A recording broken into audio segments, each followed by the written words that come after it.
contact us, customer service _ bierermeters.com.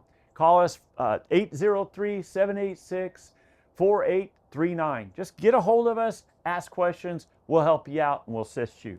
So the portable power supplies, Bierer Meters recommends that you perform a live test before you use your testers.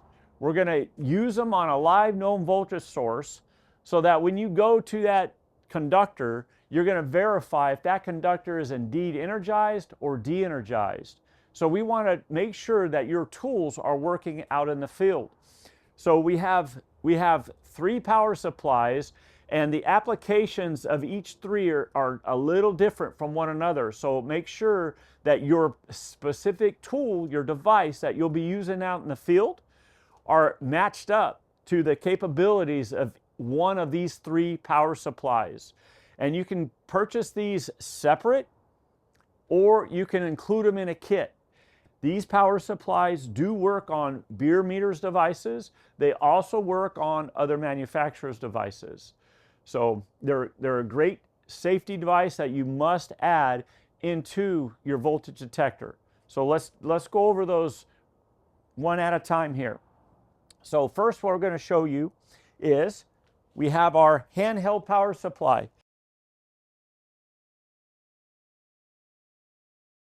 Our handheld power supply is simply a push button device, and when the light goes green, that means it's energized. All the power supplies are low power, so low current devices, and they're high frequency. So the potential's there, but it's super low power, and they're extremely safe devices. So if that light right there was red, we would change the battery. So we're going to test the battery first, right there. If the battery was low, what we would do is simply take off this rubber boot. It's a little protective rubber boot. And the 9-volt battery is enclosed right there. Change it out, snap it back in, return it into its rubber boot, and you are set. Now, this is the older handheld power supply, several years old now. So we're going to use it for some training, today.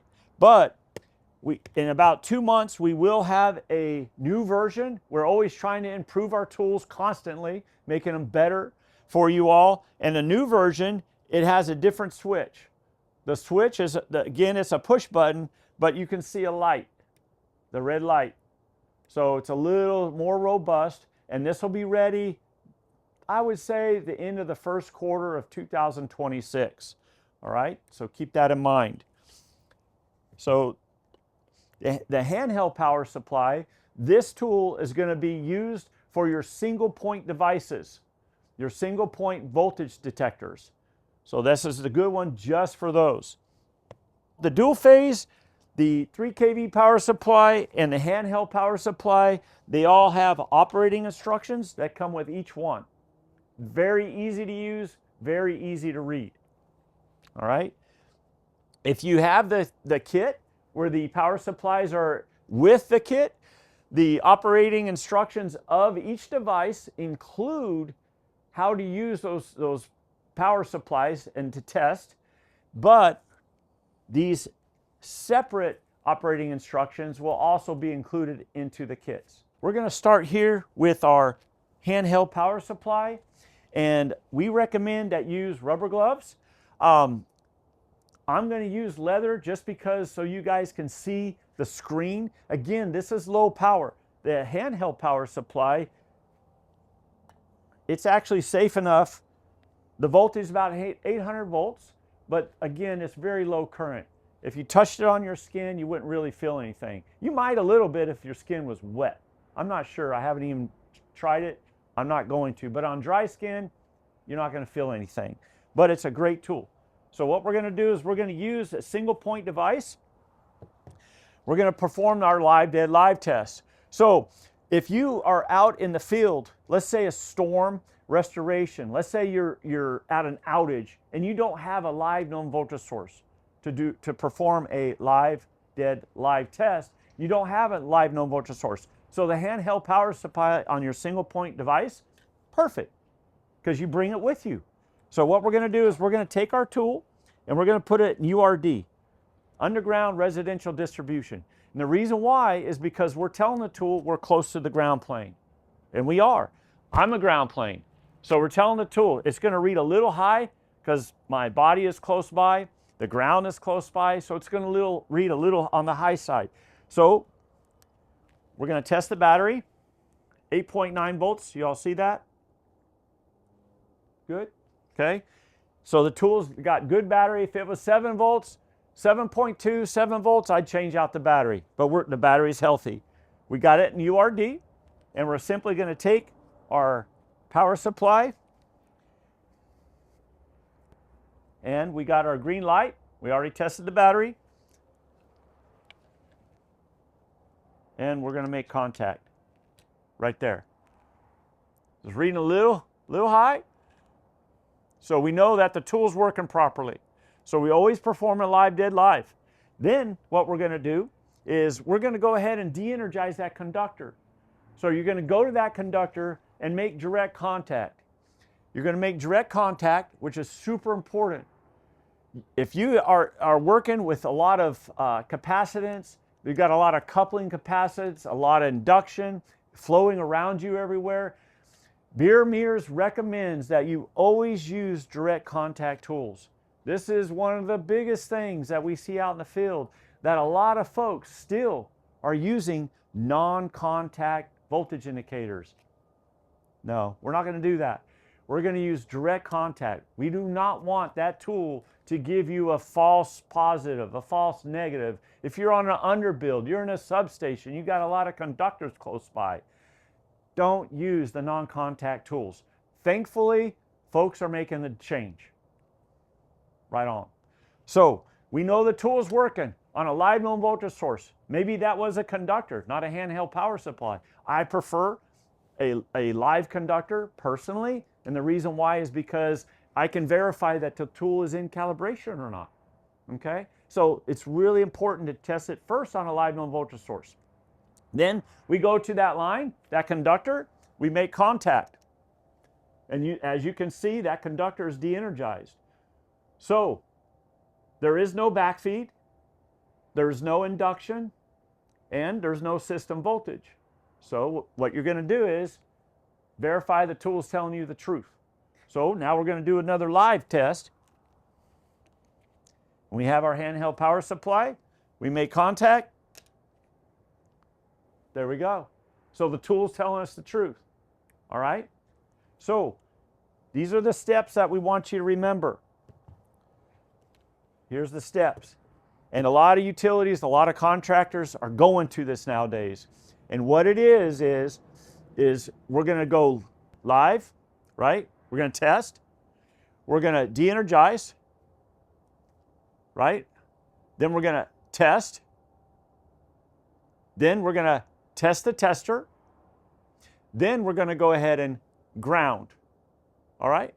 Once we do that, we got our lockout, tag out. We got our clearance now.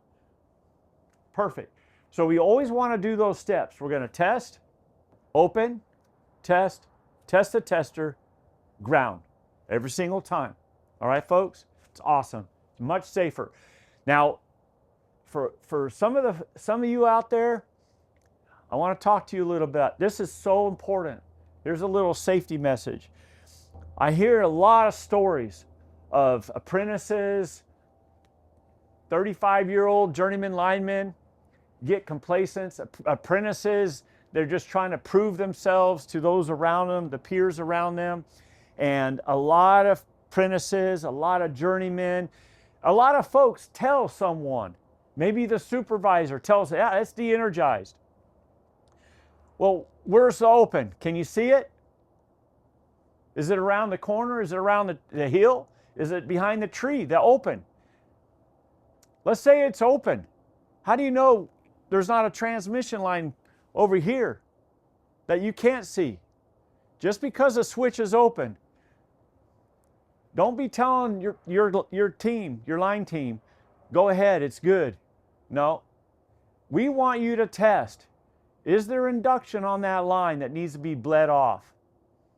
Is there backfeed? We always want you to test every single time. We do not want anybody to say, oh, it's good. I checked it. They called in. The switch is open. We're good. Always test the conductor every single time. And notice how I'm testing using the accessories on the cone tip. Got a hook probe, and we have a straight probe. The reason why I test with accessories is because in just a moment, we're going to be using these tools on a hot phase. And when we use these tools, we always use the proper accessory. Do not just use cone tips. So basically, we're learning muscle memory.